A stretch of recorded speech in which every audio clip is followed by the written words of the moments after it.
Hello guys, welcome to my YouTube channel Sujeet Kumar Stambh classes को। आज फिर से हम नेक्स्ट वीडियो लेकर के आ गए हैं, जो कि यह जो है नवीन सर का थ्योरेटिकल हिस्ट्री का सेकंड क्लास है। हम फर्स्ट क्लास यूट्यूब पर डाल दिए थे। आप जानते हैं कि स्तंभ क्लासेज में स्तंभ कम्पिटेटिव क्लास 7 तारीख से ही चल रही है, जो आज 8 दिन हो चुका है। आज 15 तारीख है, ठीक है।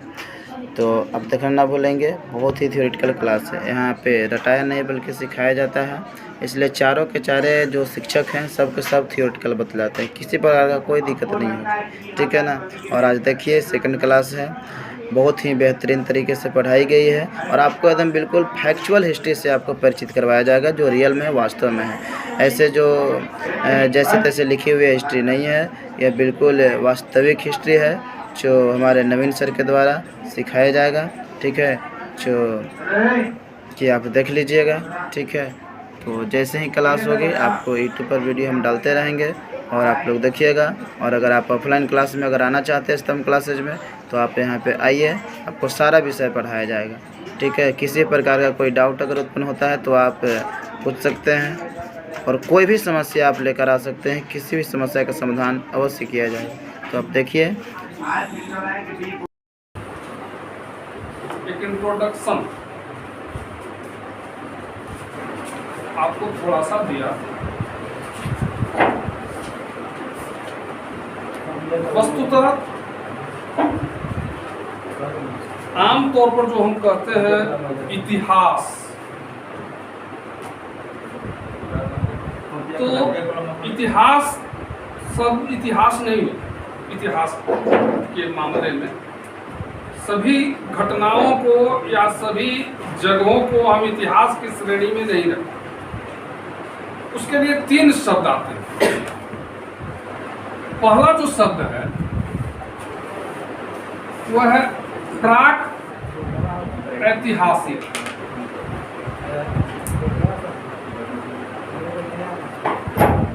प्राक ऐतिहासिक इसको कहते हैं प्री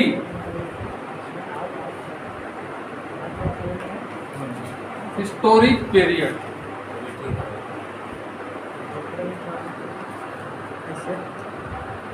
दूसरा आता है आद्य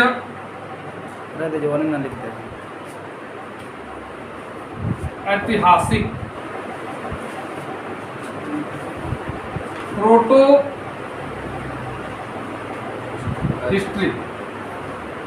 और तीसरा आता है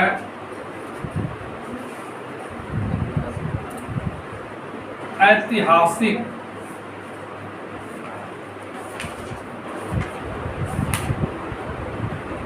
हिस्टोरिक पीरियड। ये 3 शब्द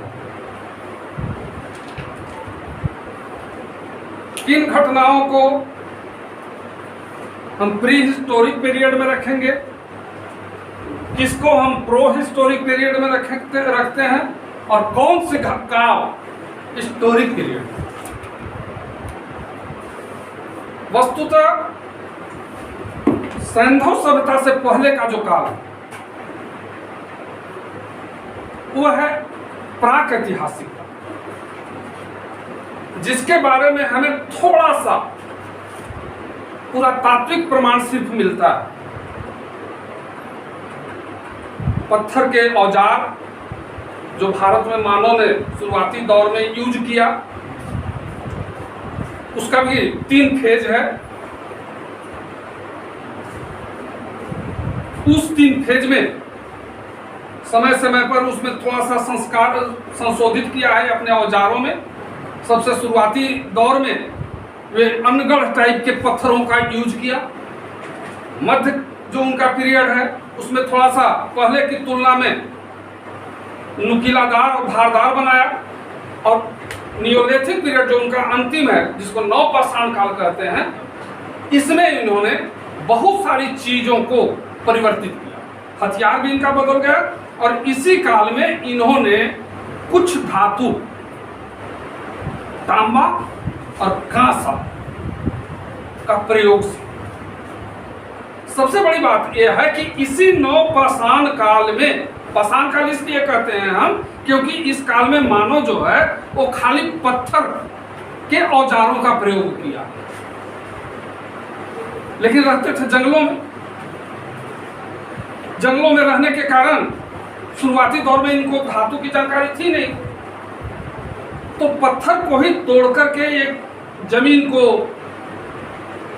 गड्ढा काटने के लिए या किसी जानवर को मारने के लिए ये लोग बर्मा या छेनी जिसको कहते हैं, गड़ासा, भाला टाइप का चीज वो लोग प्रयोग किया। ये सारी चीजें मिलती हैं, तो इस आधार पर ही पत्थर के औजार प्रयोग करने के कारण ही इस पूरे काल को हम पाषाण कहते हैं। अब जब इनका अंतिम ऐसे मान्यता यह है कि भारत में खास करके पाकिस्तान का एक जगह है, बलूचिस्तान में खास करके उसका जो महत्वपूर्ण राज्य है पाकिस्तान का बलूचिस्तान, वहां से जो खुदाइयां हुई है उसके जो अवशेष प्राप्त हुए हैं उससे वैज्ञानिकों ने अनुमान लगाया है कि भारत में मानव 4 लाख वर्ष पहले से रह रहा है। वहीं से शुरुआत हुई, 4 लाख वर्ष पहले से, 4 लाख से 2 लाख वर्ष पहले तक ये पूरा पाषाण था। 2 लाख से लेकर के 10,000 ईसा पूर्व तक, ईसा से 2000 साल पहले तक इसमें इनको क्रांतिकारी परिवर्तन आता है। इसी काल में इन्होंने आग पैदा करना सीख लिया, चाक का आविष्कार किया। वो जो चक्का देखते हैं कुम्हार जो इसको यूज करता है, वो चाक, पशुओं को पालतू बनाने सीख लिया, और सबसे पहला पशु जिसको इन्होंने पालतू बनाया वो कुत्ता था। घर बनाना सीखा। अब इनके जिंदगी में भी परिवर्तन आ गया। कल तक जो एक नंग धड़ंग किसी तरह से अपनी जिंदगी गुजार रहे थे जंगलों में, जो खुद भी शिकार करते थे जंगली जानवरों का, और खुद स्वयं भी ये शिकार हो जाते थे जंगली जानवरों, क्योंकि सुरक्षा के साधन नहीं थे इनके पास, और कैसे हम सुरक्षित रहें इसका भी ज्ञान नहीं था। इसलिए ज्ञान नहीं था कि घर तो बनाने की कला सीखे नहीं थे। लेकिन नवपाषाण काल में आने के बाद यानी 10,000 साल पहले तक इन्होंने जब आग का आविष्कार किया तो सबसे बड़ा आविष्कार था उस काल का। आज हम भले ही आमतौर पर किसी का ध्यान इस ओर नहीं जाता है, लेकिन आग जिस काल में वो पैदा किए, हालांकि वो अनजाने में पैदा हो गया होगा एक अनुमान के अनुसार, चूंकि वो जंगलों में रहते थे। जब आंधी आता था गर्मी के दिनों में तो एक दूसरे से पेड़ टकराता था, पेड़ों की पत्तियां झड़ती थी, तो पेड़ों के टकराने से जो चिंगारी गिरी उन पत्तियों पर, तो आग पकड़ ली। इन्होंने उसको ध्यान से देखा तो समझ में आया बात किसे, 2 लकड़ियों को टकराने से आग पैदा की जा सकती है। ये बहुत बड़ी बात थी, बहुत बड़ा परिवर्तन यहाँ से शुरू होता है। आज भी उसी परंपरा को लोग अपना लिया है, खास करके जब कभी कोई यज्ञ होगा, गांव देहात में अभी भी होता है, वो भागवत वगैरह लोग कहता है, कथा कहानी 10 दिन 20 दिन 1 महीना चलता है, तो उसमें जो पंडित लोग होंगे ना, वो माचिस से वेदी में जो उनका हवन कुंड होता है उसको नहीं जलाता, वो उसी लकड़ी से रगड़ रगड़ करके जलाए, क्योंकि वही शुद्ध को मानता है। कोई शुद्ध और अशुद्ध नहीं है, परंपरा वही जिसे बाद में चल करके आर्यों ने अपना लिया। जब आज हमारे देश में आए तब उन्होंने उनकी इस संस्कृति को अपना लिया, यानी आग उन्होंने पैदा किया नवपाषाण काल में। जब आग पैदा कर लिया तब इनको 2 चीज़ों से सुरक्षा मिल गई। एक तो जब खाली जगह पर रहते थे बैठे हुए तो जंगली जानवरों का अटैक होता था इनको।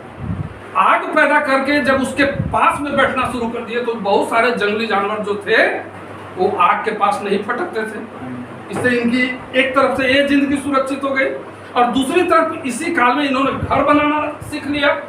तो कहीं जमीन के अंदर भी, जैसे बुर्जहों, कश्मीर से 16 किलोमीटर पश्चिम में है एक जगह बुर्जहों, वहाँ जमीन के नीचे घर बना करके निवास करते। वहाँ एक मिला, और एक चिरांद, बिहार में चिरांद सारण जिला में पड़ता है, यहाँ एक मिला। ये दो प्रमाण हमारे पास मौजूद हैं।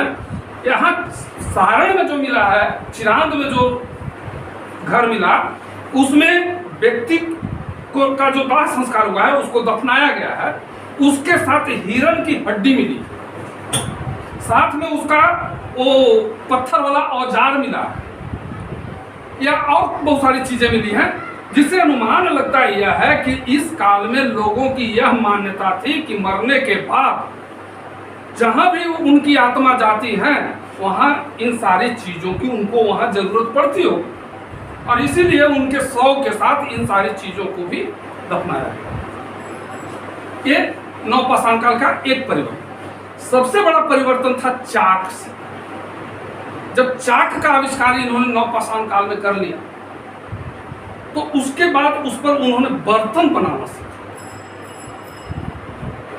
बाद में चल करके कई तरह के बर्तन मिलने लगे हमको। इसको पेंटेड ग्रेवेयर कहते हैं, नॉर्थ ग्रेवेयर भी कहते हैं। इसका परिणाम ये हुआ, और इन बर्तनों से हमको काल निर्धारण करने में सुविधा हो जाती है कि ये किस काल थे और इनकी संस्कृति कैसी थी, उन्नत थी या पिछड़ी थी, इन बर्तनों के माध्यम से।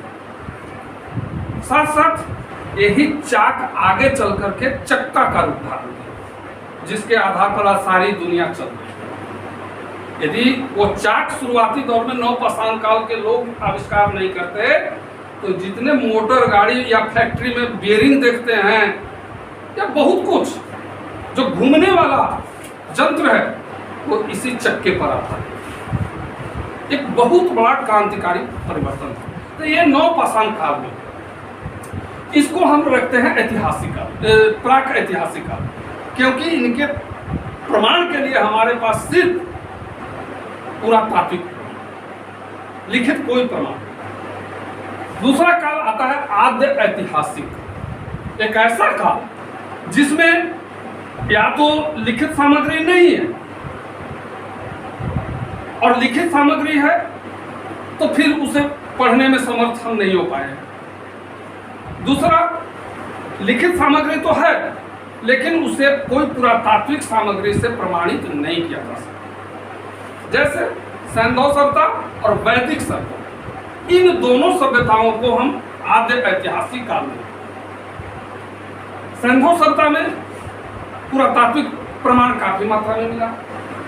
चूल्हा, घर, ईंट, यहाँ तक कि श्रृंगार की वस्तुएं, कुछ धातु की मुहरें, बहुत सारी चीजें मिली है। लेकिन उनके पास लिपि तो है, वो अपनी मुहरों पर कुछ लिखे हैं, लेकिन आज तक विद्वानों को उस लिपि को पढ़ने में कोई सफलता नहीं मिल पाई। वो क्या लिखे हैं नहीं पता चला, क्योंकि उनकी जो लिपि है उसको कहते हैं भाव चित्रात्मक। इस तरह की लिपि है। अब इसका मीनिंग क्या है, अर्थ क्या निकलता है, अभी तक सफलता नहीं मिल पाई है पढ़ने में। पिक्टोग्राफिक स्क्रिप्ट इसको कहते हैं। अब ऐसी स्थिति में हम नहीं कह सकते कि सैंधव सभ्यता के लोगों की एक्चुअल में संस्कृति क्या थी। साहित्य, विज्ञान की जानकारी थी नहीं थी, हम किसी लिखित सामग्री के अभाव में स्पष्ट रूप से कुछ नहीं।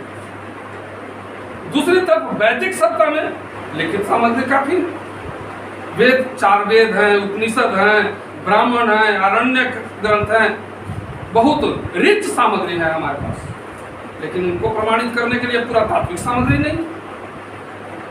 तो इस आधार पर इनको भी हम आद्य ऐतिहासिक काल में ही रखते हैं। तीसरा शुरू होता है ऐतिहासिक। यह काल एक्चुअल में सम्राट अशोक से शुरू होता है। चूंकि सम्राट अशोक के जो अभिलेख है वे पहले अभिलेख है जिसको पढ़ने में विद्वानों को सफलता मिली। यह ब्राह्मी लिपि में है, और ब्राह्मी लिपि को पढ़ने में पहली सफलता 1837 में ईस्ट इंडिया कंपनी के एक प्रसिद्ध विद्वान जॉन प्रिंसेप को, उन्होंने इसको पढ़ा। और उसी आधार पर उन्होंने बताया कि जो इस अभिलेख में देवानाम पिया, पूरे अभिलेख में यही खुदा हुआ है अशोक के लिए, देवानाम पिया। केवल 2 अभिलेख हैं, एक हैदराबाद में मस्की और मध्य प्रदेश में गुर्जरा। यहाँ से जो सम्राट अशोक के 2 अभिलेख मिले, सिर्फ उन्हीं 2 अभिलेखों में अशोक नाम है। बाकी यहाँ से लेकर के पश्चिमोत्तर भारत में अफगानिस्तान तक या बांग्लादेश तक जितने भी सम्राट अशोक के अभिलेख मिले, सभी में सिर्फ देवानाम पिया या देवानाम पियम यही शब्द खुदा हुआ। अब देवानाम पियम किसके लिए यूज हुआ है ये समझ में नहीं आता था विद्वानों। 1837 में जॉन प्रिंसेप ने इस भेद को खोल दिया कि यह एक्चुअल में सम्राट अशोक के लिए प्रयुक्त हुआ है। और जब वो ब्राह्मी लिपि को पढ़ ली गई 1837 में, तो सम्राट अशोक के जितने भी अभिलेख थे, चाहे वो ब्राह्मी में हो या फिर खरोष्ठी लिपि में हो या आरामाइक लिपि में हो, वो सब के सब पढ़ लिए और उसी आधार पर सम्राट अशोक का पूरा इतिहास सामने आया। लेकिन सम्राट अशोक के जो बाबा थे चंद्रगुप्त मौर्य, जो 321 ईस्वी में गद्दी पर बैठे, तो यदि ब्राह्मी लिपि सम्राट अशोक के काल में लिखी गई, अभिलेख उसी का है, तो इस कोई भी लिपि, दुनिया की किसी भी लिपि को डेवलप होने में 200-300 वर्ष लग जाते हैं। तो आप मान सकते हैं कि कम से कम 6ठी शताब्दी ईसा पूर्व से हमारा ऐतिहासिक काल शुरू। अब फिर महात्मा बुद्ध और महावीर की ऐतिहासिकता में तो कोई संदेह है ही नहीं, वो 6ठी शताब्दी ईसा पूर्व में है।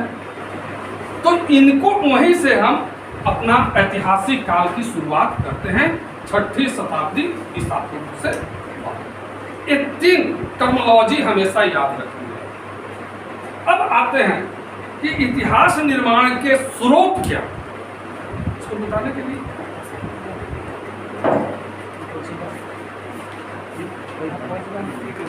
इतिहास निर्माण की मुख्य रूप से 3 स्रोत होते हैं। उस दिन भी थोड़ी सी चर्चा इस पर हमने की। इन 3 स्रोतों में पहला स्रोत और सबसे विश्वसनीय स्रोत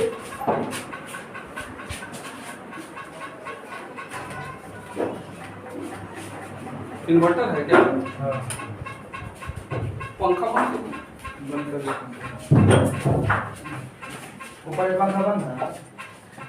सबसे जो विश्वसनीय स्रोत होते हैं वो पुरातात्विक, दूसरा साहित्य लिटरेरी सोर्स, और तीसरा जो होता है वो विदेशी फॉरेन एविडेंस। पुरातात्विक स्रोत में भी पहला जो स्रोत होता है वो अभिलेख।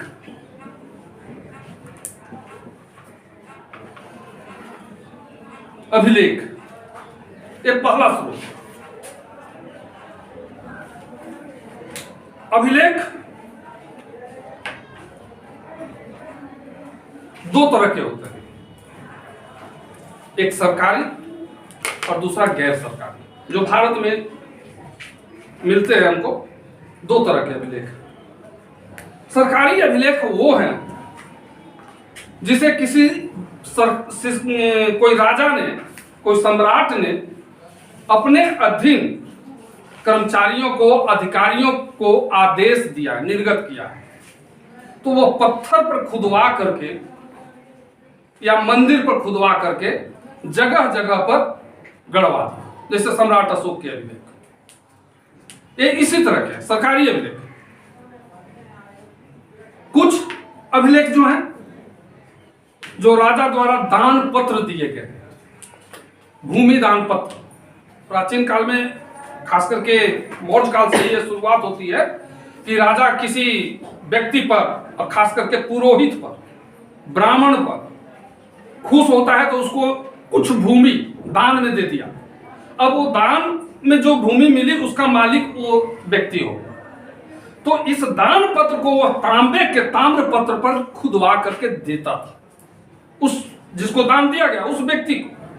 यानी आज जो हम लोग केवाला करते हैं भूमि का, जमीन का करवाते हैं, मान लीजिए कि आप कोई जमीन खरीदे तो आपके पास केवाला है, वह जो जमीन उसको दान में मिलती थी तो उस व्यक्ति के पास राजा द्वारा दिया गया दान पत्र होता था, जो तांबे के पत्र पर खुदवाया होता था। तो ये इस तरह के अभिलेख है।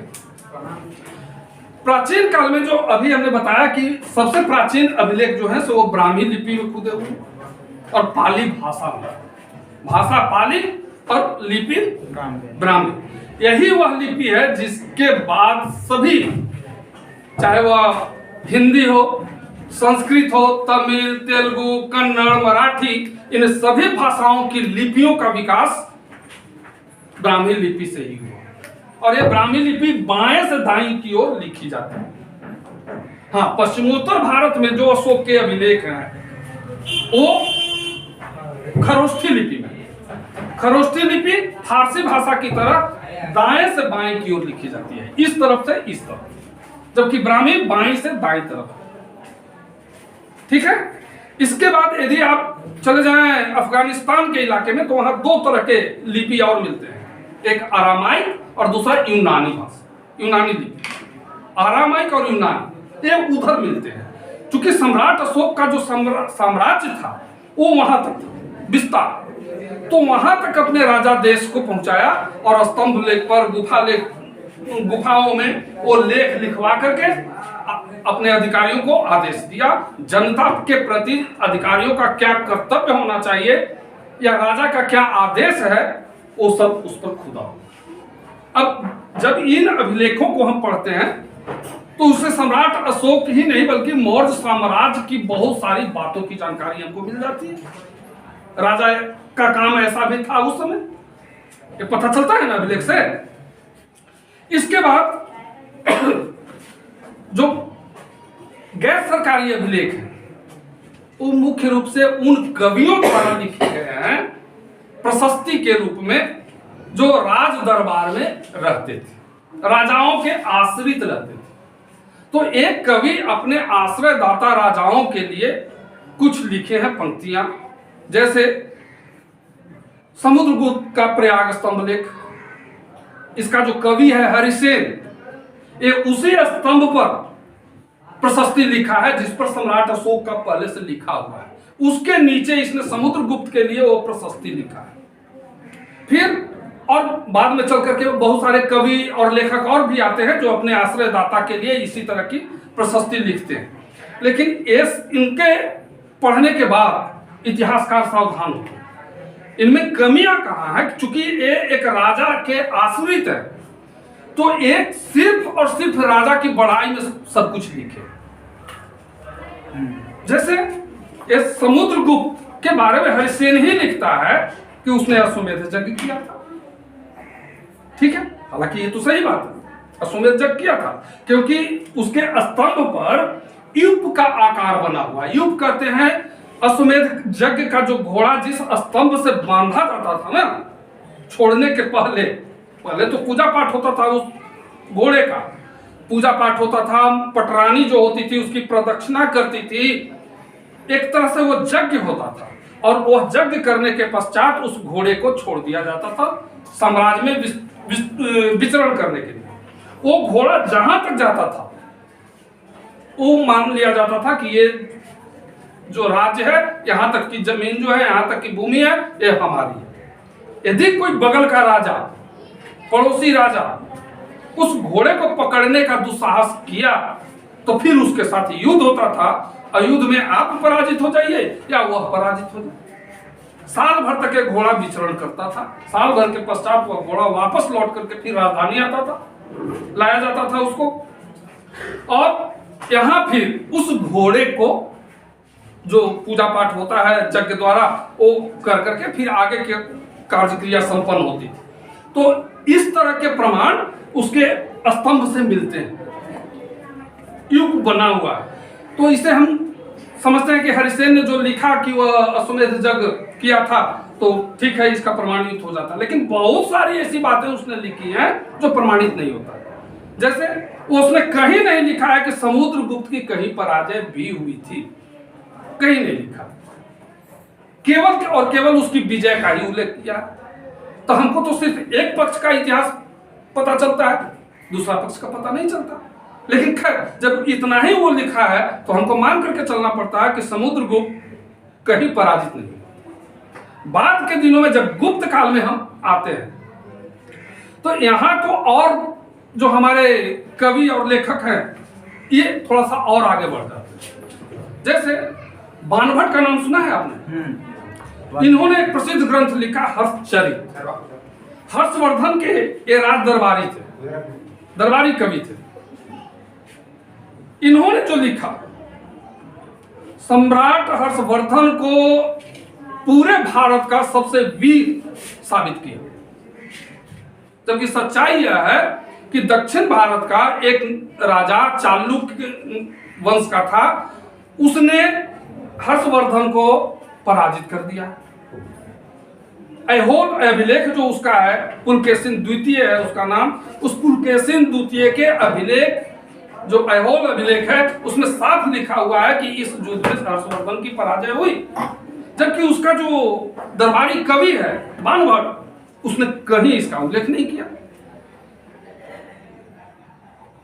बाणभट्ट का जो हर्षचरित है गद्य में लिखा है, लेकिन गद्य में ही उसका इतना अलंकार यूज किया है कि बाद के साहित्यकारों के लिए संभव नहीं हो सका उसका नकल करना। उच्च कोटि का उसने लिखा है, इसमें कई दो मत नहीं। लेकिन तो जो दरबारी कवि और लेखक होते थे ना, इतिहासकारों को वहां सावधान रहना पड़ता है, क्योंकि वो जो कुछ भी लिखेंगे एक पक्ष से लिखेंगे, तो उसको दूसरे और प्रमाणों से मिलान करना पड़ता है। यदि वो बातें मिल जाती है तो स्पष्ट हो जाता है कि ये ठीक ठाक लिखा है।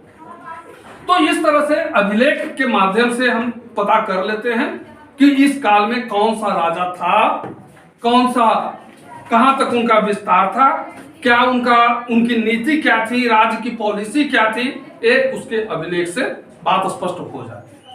पुरातत्व में जो दूसरा और प्रमाण मिलता है वह सिक्के, कॉइन।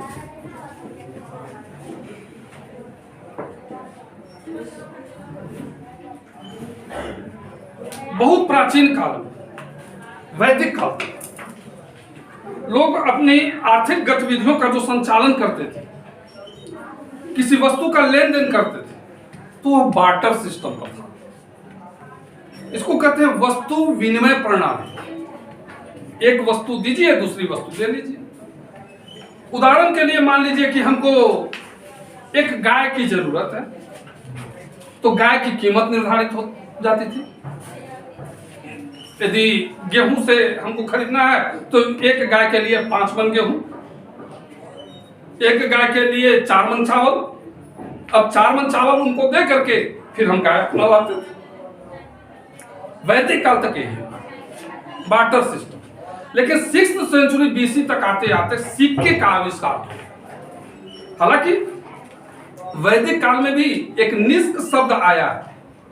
अब निष्क से कुछ विद्वानों ने कहा है कि यह सिक्का, अधिकतर विद्वान कहते हैं कि यह कोई सिक्का नहीं है, बल्कि महिलाओं द्वारा यूज किया गया गहने का नाम निष्क, एक चांदी का।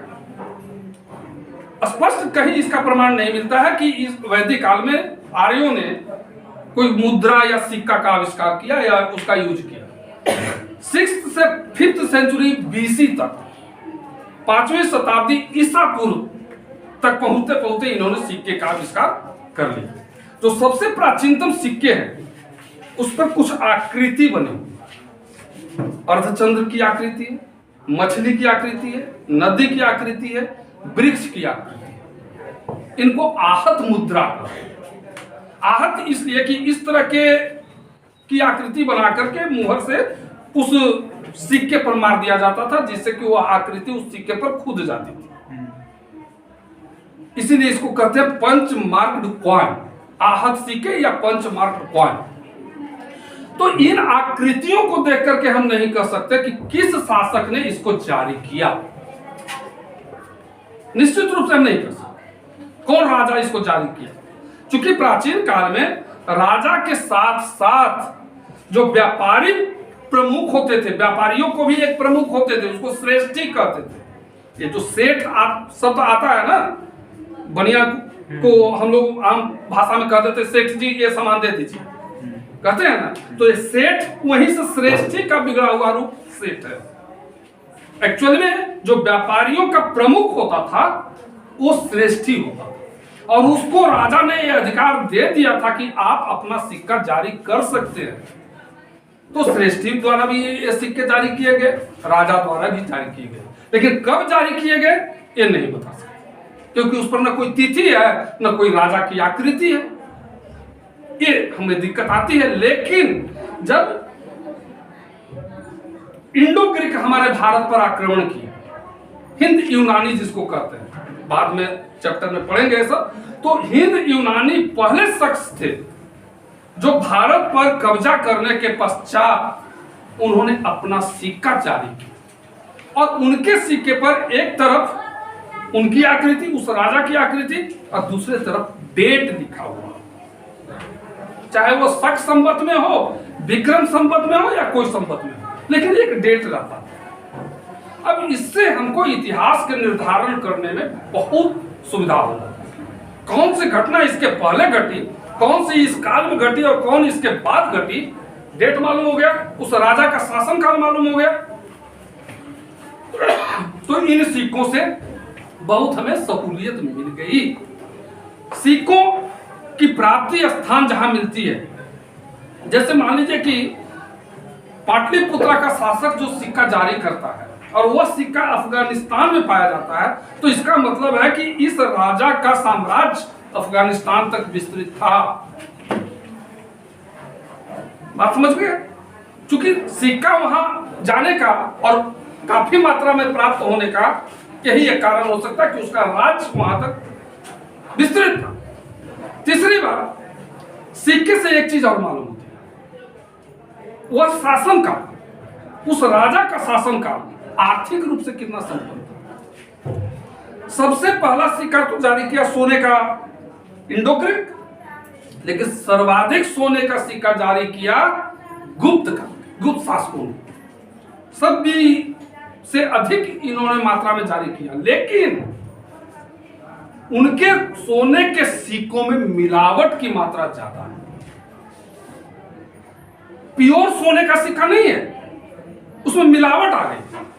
अब मिलावट से स्पष्ट हो जाता है कि इनके काल में, गुप्तों के शासन काल में आर्थिक रूप से भारत कमजोर हुआ था, और तब ये माने 100% या शुद्ध सोने के सिक्के जारी नहीं कर पाए, क्योंकि इनके पास धातु नहीं थी, स्वर्ण नहीं था इनके पास। स्वर्ण की कमी हो गई तब तो इनको मिलावट करने की मजबूरी हो गई, ये स्पष्ट हो जाता है। तीसरी बात, इस सिक्कों से कला की भी जानकारी मिल जाती है और संस्कृति। इस काल में उनकी कला कितनी ऊंची थी, जितनी खूबसूरती से सिक्कों को गढ़ा गया, उससे हमें उनकी कला की जानकारी मिल जाती है। और उससे भी बड़ी बात, जैसे कनिष्क, कुषाण काल के सबसे प्रसिद्ध शासक कनिष्क, उससे उनके सिक्कों पर, स्वयं कनिष्क बौद्ध धर्म का अनुयायी था, और उसी के शासन काल में बौद्ध धर्म का विस्तार मध्य एशिया से लेकर के अन्य क्षेत्रों में हुआ, खास करके बौद्ध धर्म के महायान शाखा का। लेकिन कनिष्क दूसरे धर्मों को भी, खास करके वैष्णव धर्म, शैव धर्म, इसको भी काफी मान्यता दी, और इसकी जानकारी हमको उनके सिक्कों से ही हो जाती है, क्योंकि उस पर कहीं लक्ष्मी की आकृति खुदी हुई है, कहीं गरुड़ जो विष्णु भगवान के वाहक है उसकी आकृति खुदी हुई है। तो एक राजा अपने सिक्के पर इन चिन्हों को उत्कीर्ण करवा रहा है, इसका मतलब कि उसको वो सम्मान दे रहा है, उस धर्म को भी सम्मान दे रहा है, जबकि वो स्वयं बौद्ध धर्म का अनुयायी। तो इससे उस काल में धार्मिक समरसता क्या थी, सिक्कों से हमको यह भी जानकारी मिल जाती है। तात्पर्य यह कि इतिहास और खासकर प्राचीन इतिहास को निर्धारित करने में अभिलेखों से कहीं अधिक सिक्कों का महत्व हो जाता है। तीसरी बात, कुछ अवशेष भी हमको प्रमाणित करते हैं इतिहास। हमने उस दिन कहा था कि जहां कहीं भी कोई सभ्यता रहेगी, प्राचीन सभ्यता होगी या मध्यकालीन सभ्यता, बाद के दिनों में वह जगह उजाड़ हो गया, वहां के लोग कहीं दूसरे जगह भाग गए, या बाढ़ में, भूकंप में सारे के सारे मारे गए, तो उससे कोई दिक्कत नहीं है। लेकिन उनके अवशेष छोटा हो या बड़ा, उस टीले के नीचे दब जाए। ये हर जगह पाए जाते हैं। जैसे हमने सैंधव सप्ताह से लेकर के नालंदा यूनिवर्सिटी तक का प्रमाण आपको दिया कि जब उनकी खुदाइयां हुई तो ये अवशेष प्राप्त हुए धीरे। तो अवशेष जब प्राप्त हुए तो उससे उस काल की जानकारी हमको मिल गई। तो अवशेष से भी हमको इतिहास के निर्धारण करने में बहुत सफलता मिलती है। तीसरी बात, इन अवशेषों के साथ साथ स्मारक और भवन के जो प्रमाण मिलते हैं, इससे इतिहास एक नई दिशा में पहुंचता है। क्योंकि इस स्मारक या भवन से हम जानते हैं कि उस काल में स्थापत्य कला का विकास कैसे हुआ और क्या था। जैसे उत्तरी भारत में जो मंदिर बने प्राचीन काल में, एक्चुअल में मंदिर निर्माण कला 4वीं सदी से शुरू हो जाती है। 4वीं सदी से, ईस्वी पूर्व नहीं, 4वीं शताब्दी से शुरू हो जाता है और 12वीं सदी तक आते आते ये चरमोत्कर्ष पर पहुंचता है। स्थापत्य कला जो हमारा है, वास्तुकला जिसको कहते हैं, ये चरमोत्कर्ष पर है, एक से एक खूबसूरत, जिसे आप देखेंगे तो लगेगा कि कैसे उस काल के कारीगरों ने बनाया होगा। ये संभव नहीं, इतनी बारीक खुदाई का काम किया हुआ है। खास करके दक्षिण भारत के मंदिरों को आप देखेंगे तो आश्चर्य हो जाता है। उत्तरी भारत के जो मंदिर बने उसको कहते हैं नागर शैली। कला के ये 3 विभेद हैं। तो नागर शैली में उत्तरी भारत के मंदिरों का निर्माण,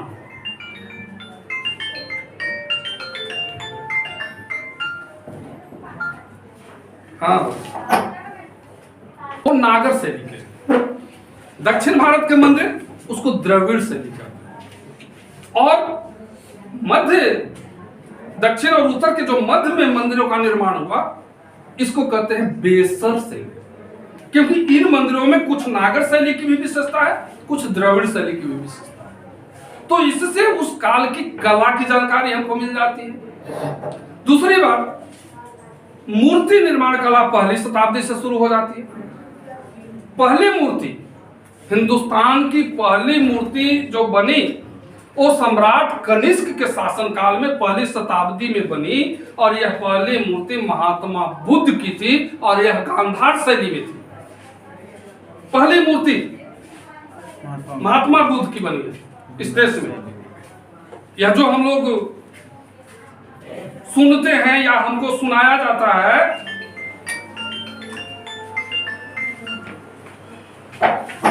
हाँ बोलो, हम कह रहे थे कि पहली मूर्ति जो बनी वो 1ली शताब्दी में बनी और महात्मा बुद्ध की बनी। इन मंदिरों पर और मूर्तियों पर जो अभिलेख खुदे हुए हैं उससे हमको कई चीजों की जानकारी मिलती है।